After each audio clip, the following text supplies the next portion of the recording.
सिपाही हो, शिकार पर चलना है, जल्दी करो, हिम्मत करो। किसी पुराने दौर की बात है। एक बादशाह हुआ करता था जिसे शिकार का बहुत ज्यादा शौक था। बादशाह को शिकार का ऐसा शौक था कि महल के सोने और चांदी से सजे हुए कमरों के बजाय उसे जंगल की खामोशी और परिंदों की चहचहाहट ज्यादा अजीज लगती थी। जब भी मौसम खुशगवार होता, दिल में घुटन बढ़ जाती। वो अपने खास नौकरों, वजीरों और शिकारियों के साथ घोड़ों पर सवार होकर जंगल की तरफ निकल जाया करता। रियाया कहती, हमारा बादशाह तख्त पर कम बैठता है और घोड़े की ज़ेन पर ज्यादा। बादशाह के पास एक निहायत वफादार घोड़ा भी था जिसका नाम रुखसार रखा गया था। यह घोड़ा दूर दूर तक अपनी बर्क रफ्तारी के लिए मशहूर था। कहा जाता था कि अगर रुखसार दौड़ता तो सहरा की रेत भी पीछे रह जाती और हवा भी साथ न दे पाती। बादशाह जब शिकार के लिए निकलता तो हमेशा इसी घोड़े पर सवार हो जाता था। एक दिन की बात है, सुबह का वक्त था, हवा ठंडी चल रही थी। बादशाह ने अपने शिकारी दस्ते को हुक्म दिया कि आज वो शिकार के लिए शुमाली जंगलात की तरफ जाएंगे। ये जंगल घना और पुरस्रार समझा जाता था। लोग कहते थे वहाँ दरिंदे भी बसते हैं और शायद कोई पुरानी बस्ती के खंडर भी। मगर बादशाह ऐसी बातों से कभी न डरता था क्योंकि उसके पास बहुत सारे सिपाही थे। इसी के लिए खतरा ही असल मजा था। शिकारी काफिला रवाना हो गया। नकारची नगारा बजाने लगे। सिपाही नेज़ों और तलवारों के साथ आगे पीछे चलने लगे। जंगल के किनारे पहुंचते ही परिंदे उड़ने लगे, झाड़ियां हिलने लगीं और हर तरफ एक अजीब सा सन्नाटा छा गया था। बादशाह ने अपनी कमान पर हाथ रखा और मुस्कुराते हुए कहा, आज देखते हैं किस्मत में कौन सा शिकार आता है। ये कहते ही एक और हिरनों का सामने आया। बादशाह ने एक तीर कमान में रखा और पूरी महारत के साथ निशाना लगाया। तीर की आवाज हवा को चीरती हुई निकली और बड़े हिरन के करीब से गुजर गई। हिरन तेजी से भागने लगा और बादशाह के चेहरे पर जोश की लहर दौड़ गई। वो फौरन रुखसार को एड़े लगाकर उसके पीछे लगा दिया। लेकिन जंगल जितना आगे बढ़ता जा रहा था उतना ही घना और अंधेरा होता जा रहा था। दस्ता पीछे रह गया और बादशाह तन्हा घोड़े पर आगे निकल गया। अब इसके सामने ना हिरन थे ना ही अपने लोग, बल्कि एक अनजान जंगल की गहराई तारीकी थी। अचानक दूर से धीमी सी गरजने की आवाज आई। ऐसा लगा जैसे कोई बड़ा जानवर झाड़ियों के पीछे हरकत कर रहा था। बादशाह ने कमान को मजबूती से थाम लिया और अपनी नजरें झाड़ियों पर जमा दी। अब आवाज उसे और डरा रही। बादशाह ने नजर दौड़ाई तो महसूस हुआ कि ये उसके लिए बिल्कुल नया है। अब झाड़ी के पीछे से एक बड़ा सा शेर नमूदार हुआ जो बाकियों से ज्यादा खतरनाक लग रहा था। बादशाह ने जेरे लब कहा, तो ये आज का असल शिकार है। शेर ने दहाड़ मारी और एक जीद लगाकर बादशाह के सामने आ खड़ा हुआ। रुखसार जोर जोर से हिनहिनाया। बादशाह ने उसे थपक कर तसल्ली दी, फिर पूरी कुव्वत के साथ कमान खींची और तीर छोड़ दिया। तीर शेर के शाने पर लगा, मगर हैरत की बात यह हुई कि शेर जरा सा ना डगमगाया और फिर मजीद गुस्से से दहाड़ने लगा। यूं लगा जैसे उसे ये जख्म और ज्यादा वहशी बना गया हो। अब शेर दौड़ता हुआ सीधा बादशाह की तरफ लपका। लम्हा भर के लिए बादशाह ने सोचा कि शायद आज उसका आखिरी दिन है, मगर उसी वक्त रुखसार ने कमाल दिखाया। घोड़ा पूरी तेजी से घूमा और बादशाह को एक झलके से एक तरफ ले गया। ये जंगल भी आम न था और शेर भी आम न था। बादशाह के दिल में पहली बार एक सवाल जगा, क्या ये सिर्फ जंगल का जानवर है या इसके पीछे कोई राज छुपा है। बादशाह ने पीछे मुड़कर जैसे देखा तो जंगल खामोश था। रुखसार बेचैन था, उसके कान बार बार खड़े हो रहे थे जैसे कोई खतरा आगे आने वाला था। बादशाह ने दिल में सोचा, ये आम शेर नहीं, इसकी आंखों में, इसकी हरकतें, कुछ न कुछ राज जरूर है। वो घोड़े को आहिस्ता आहिस्ता बढ़ाते हुए इस समझ गया। शेर गायब हुआ था। थोड़ी देर में इसने देखा कि दरख्तों के दरमियान एक पुरानी कच्ची पगडंडी बनी हुई थी।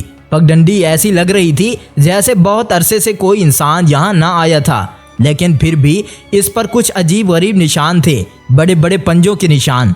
बादशाह हैरान रह गया, ये कैसे मुमकिन है शेर और इंसान एक ही रास्ते पर। वो पगडंडी के पीछे बढ़ता हुआ गया। चंद कदम चलने के बाद सामने एक खंडर नजर आने लगा। टूटी हुई दीवारें लगी हुई थीं।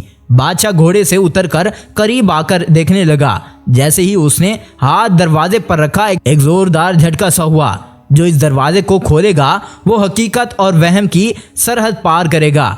रुखसार ने जोर से हनहनाकर बादशाह को खबरदार किया, लेकिन बादशाह के दिल में तजस्सुस और अब खौफ से ज्यादा हो गया था। इसने दरवाजे को धकेलने की कोशिश की। अचानक पीछे से वही शेर दहाड़ता हुआ नमूदार हुआ, लेकिन इस बार उसकी आंखों में सिर्फ दरिंदगी नहीं बल्कि अजीब सी चमक भी थी।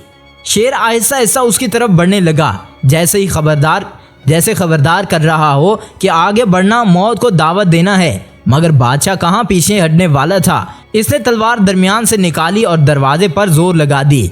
दरवाजा चीरचराते हुए खुला और अंदर से एक रोशनी फूट निकली, जो आम रोशनी नहीं थी बल्कि सुनहरी धुंध की तरह थी।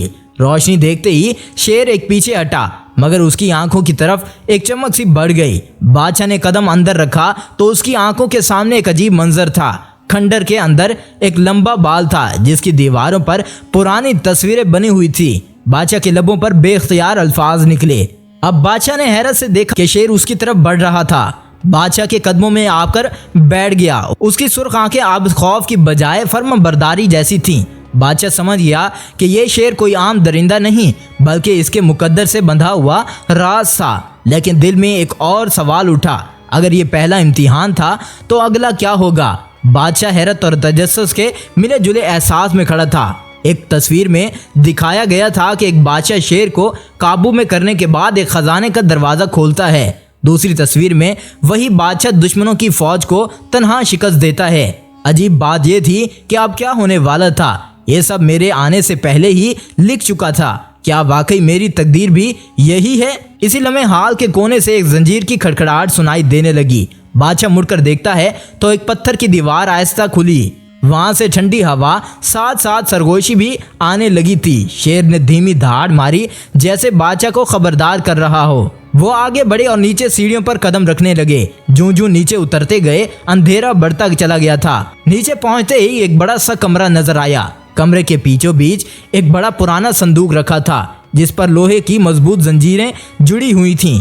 करीब पहुंचकर, यह संदूक तेरे लिए है, मगर इसे खोलने के लिए तेरी जांच अभी बाकी है। इतने में अचानक चारों तरफ परछाइयां उभरने लगीं। वो इंसान थीं, ना जानवर थीं, बल्कि धुएं की शक्ल में लिपटी हुई थीं। बादशाह ने तलवार ऊपर की। शेर ने गुस्से से जमीन पर पंजे मारे और दहाड़ मारी तो दीवारें हिल गईं। अचानक एक साया लपका और बादशाह पर झपटा।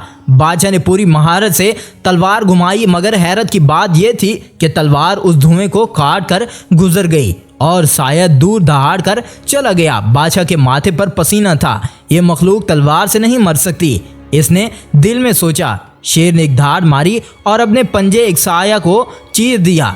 इस बार धुआं बिखर गया। इसी लम्हे दीवार पर जलती मछलियां और ज्यादा रोशन होने लगीं। बादशाह ने गहरी सांस ली और संदूक की तरफ आगे बढ़ा। जैसे ही उसने जंजीरों को छुआ, वो खुद ब खुद खुलने लगी। संदूक का ढक्कन खुला तो उसमें सुनहरी रोशनी फूटी। रोशनी के अंदर एक पुराना ताज और एक कढ़ाईदार कपड़ा था, जिस पर लिखा था, ये उस बादशाह के लिए है जो शेर को अपने साथी बनाए और अंधेरों पर गालिब आ जाए। लेकिन अचानक ताज के अंदर एक रोशनी उभरी। ये शुरुआत थी। बादशाह ने ताज सर पर रखा तो कमरे में रोशनी फैल गई। इसके दिलो दिमाग में एक अजीब सी ताकत उभर गई।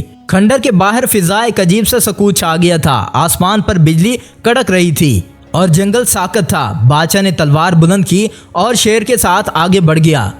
थोड़ा सा शेर जख्मी था और बादशाह का चेहरा भी थोड़ा थोड़ा जख्मी लग रहा था।